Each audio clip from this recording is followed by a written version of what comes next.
terpesona, terpesona, tertata, peduli, solid, dan sederhana. Oke. Bismillahirrahmanirrahim. Assalamualaikum warahmatullahi wabarakatuh. Salam sejahtera buat kita semua warga Pesona Kelapa 4, Kelapa Sabojong. Sebelumnya saya akan memperkenalkan nama saya, yaitu Andonuari, yang beralamat di Blok C1 nomor 37.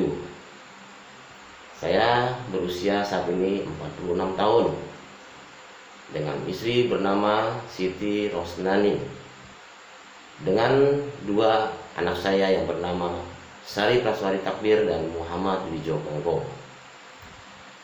Baiklah, sebelum jauh saya akan menjelaskan mengenai apa itu misi dan visi program kerja ke depan. Saya akan bermaksud mengingatkan saudara-saudara semua seluruh warga PK4 mengenai apakah kalian atau Anda mengetahui sejarah terbentuknya Forkom di perumahan Pesona Kelapa 4 ini. Baiklah, ingat, dengan sejarah sampailah kita pada saat ini pemilihan ketua dan pengurus di periode kedua ini. Tentunya kita harus mengetahui sejarah. Oke. Forkom PK4 terbentuk dari beberapa orang, kelompok warga yang sudah bertempat tinggal di lokasi Pesona Kelapa 4 ini, dan berkeinginan dan dengan tulus ikhlas atas dasar persamaan dan kepentingan dan merasakan sepenanggungan, senasib sepenanggungan maksud saya.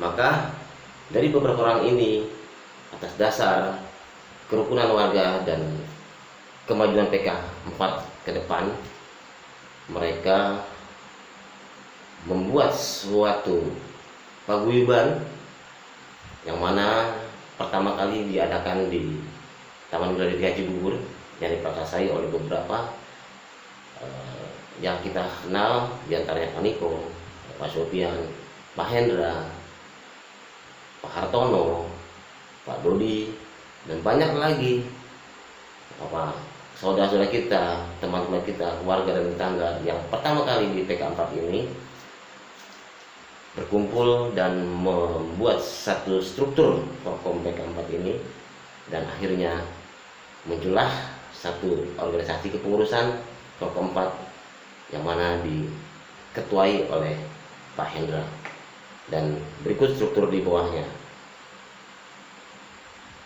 Dari sejarah itu, sepanjang perjalanan dengan semangat, dengan ikhlas, dengan pemikiran yang jernih atas dasar kesamaan, senasib semenanggungan, pengurus Forkom terus membahu untuk menciptakan satu tatanan kehidupan di PK4 ini.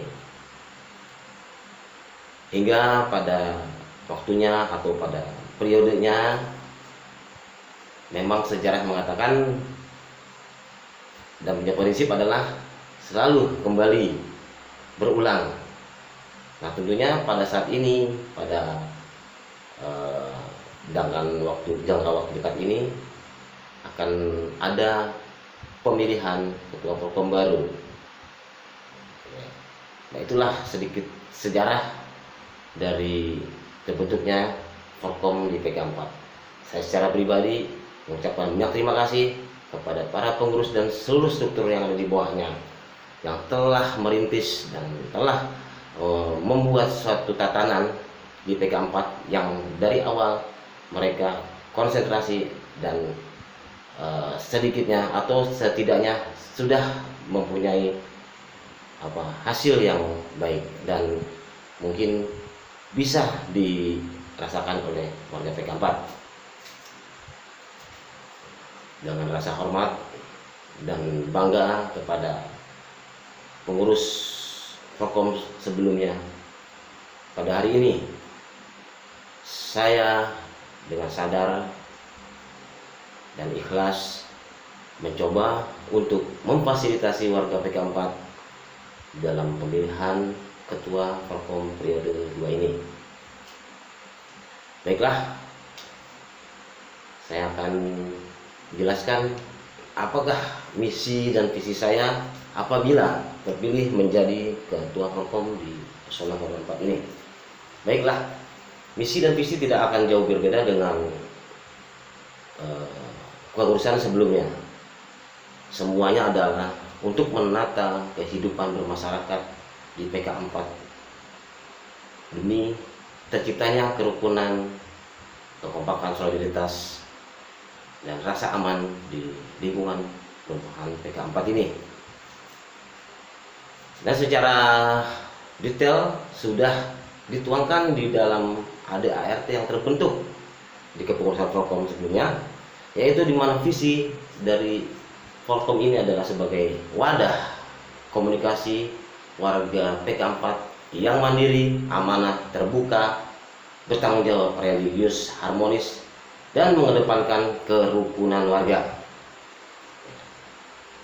Berikut misi adalah menjalin kekeluargaan, kebersamaan, solidaritas yang tinggi demi tercipta tatanan kehidupan bermasyarakat yang damai, sejahtera, dan berakhlakul karimah.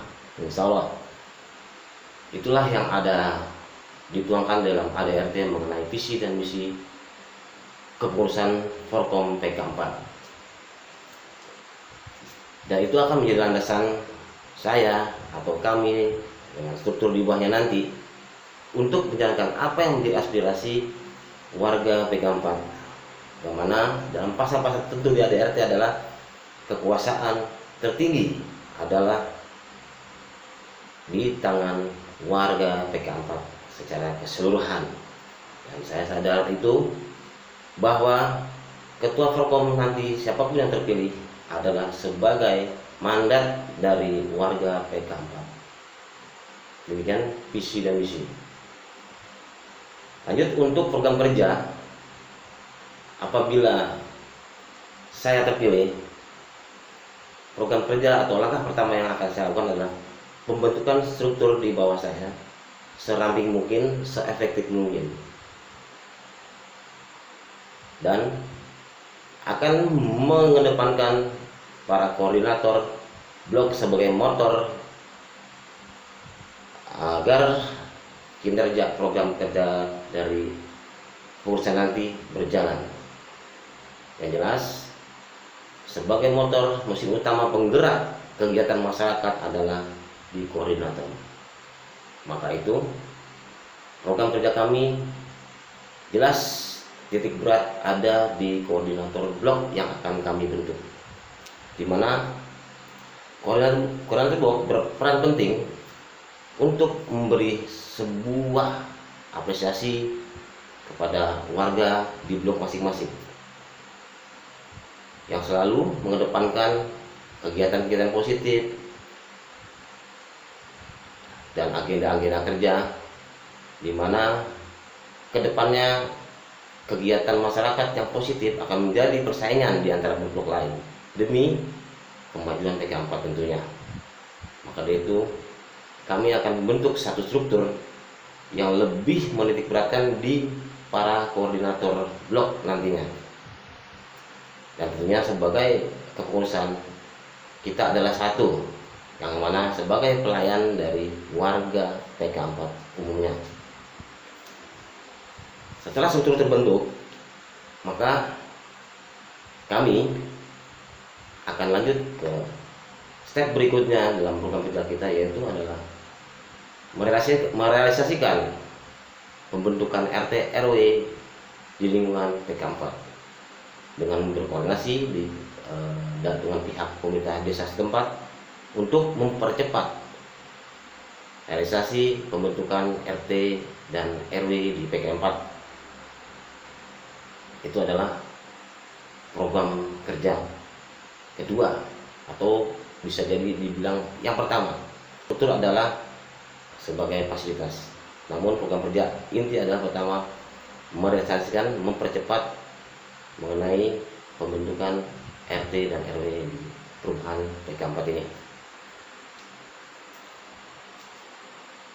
Lalu program kerja berikutnya akan selalu ada dan akan selalu bertambah, dan kita akan membangun setiap unsur atau lapisan masyarakat di PK4. Kita akan cari warga yang berpotensi, berproduktivitas, dan akan kita ajak atau kita akan rangkul untuk mengembangkan di lingkungan PK4 umumnya. Maka keberhasilan dari misi dan visi kepengurusan atau dari cita-cita warga adalah di tangan warga itu juga.